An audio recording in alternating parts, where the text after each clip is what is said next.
Let's come to purity. Keep the Sabbath day holy. To be holy means to be pure.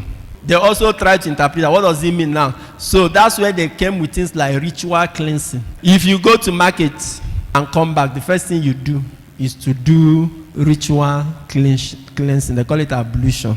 That one, they will wash their hand up to the elbow and all that. Also before you. Why? Because one of the reasons is that in the market, you may have had contact with a Gentile. A Gentile is a non-Jew.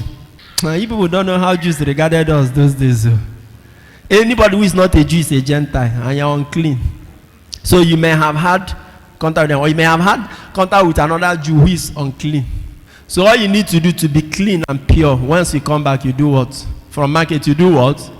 Wash your hand to the elbow. At that point now, you are clean. It didn't matter whether you cheated and robbed somebody. They were not concerned about issue of justice and all that. As long as you now wash. Now you now remember there was a time that they approached Jesus and said, why is it that your disciples, they eat without washing? They are breaking the traditions of the elders and stuff like that. The story of the Good Samaritan. You remember the story of the Good Samaritan? Who was the first person that passed the man who was lying on the ground? A priest, not a reverend father. He saw the man. Do you know why he passed the man? The Jewish law said that if you touch a corpse, you will be ritually unclean for 7 days. And before you get purified, you must undergo some rituals and stuff like that. And that priest was going to the temple. That means if you touch anything unclean for the next 7 days, don't near the temple. And the priest was going to the temple. So in his mind, this man is probably dead, or he's even a Gentile. If I touch him now, it will take me another 7 days to recover. So as far as he was concerned, temple first. Okay? Take care of yourself. Same thing with the Levite. The second person that passed is what? A Levite who is also serving at the temple. So, if you judge that priest and the Levite by the Pharisaic standard of righteousness, they are holy. The reason they left that man was not because they are wicked. It's because of the law. The reason they left that man was to keep the law. That's why Jesus said, if your righteousness does not exceed scribes and Pharisees, because their righteousness were measured by strict adherence to the letter of the law, not the spirit of the law. Their measurement is by who keeps what we can see. And it was too much. One law like thou shalt keep the Sabbath day holy, they made almost 800 different small laws from it. It was a burden on the people. Those were part of the things St. Paul will say, we are not saved by law, by keeping all those things. Let people not think it is by the normal commandment that God gave. And stuff like that. Righteousness of the scribes and the Pharisees is the righteousness of legalism. And the problem with that is that it's only with the external. And it does not look on core issues, but peripherals. 2 monks went out of the monastery one day to go and do something somewhere. And if you know monks, they live in a secluded part and stuff like that, okay? And they take vow of poverty, chastity, obedience, and so many other things. They walk and they do all kinds of things.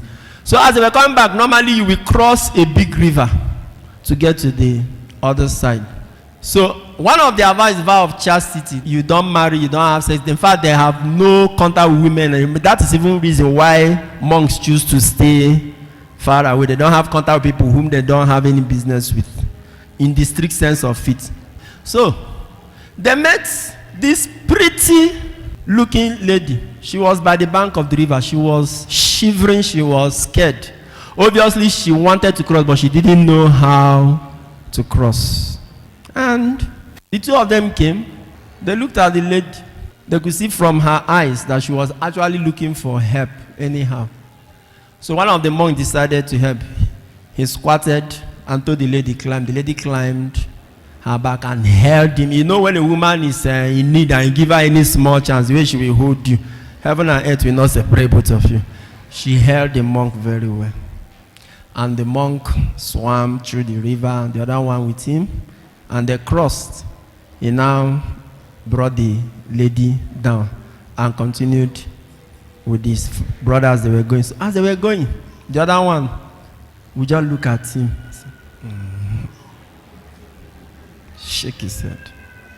He kept doing that. At a point, he couldn't hold it in. He said, "Brother, I can't believe you mean you carried a lady, and you know that we are not supposed to even go near women. Don't think I didn't see how she held you, her breast, everything were on your back. Don't tell me you didn't even feel it. You carried a lady.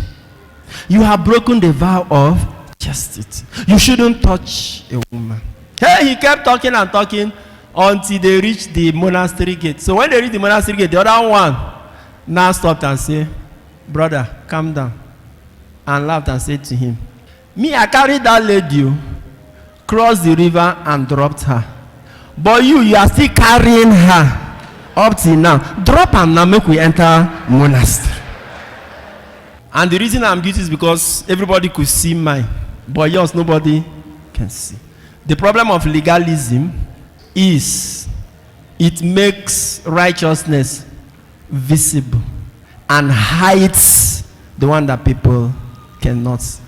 And it makes you think you are righteous or holy because of what you have not done. Okay, you didn't touch the lady, but you did not help her. But this guy touched her by what? By helping. And problem with legalistic people is that sometimes you are even the one committing the sin that another person has not committed in your heart. And that's why Jesus had problem with the scribes and the Pharisees. Sign up with the largest community of Catholics online. Make new friends, chat, post pictures and videos, make and receive audios and video calls, interact with lots of priests and religions. Download the app from Google Play Store.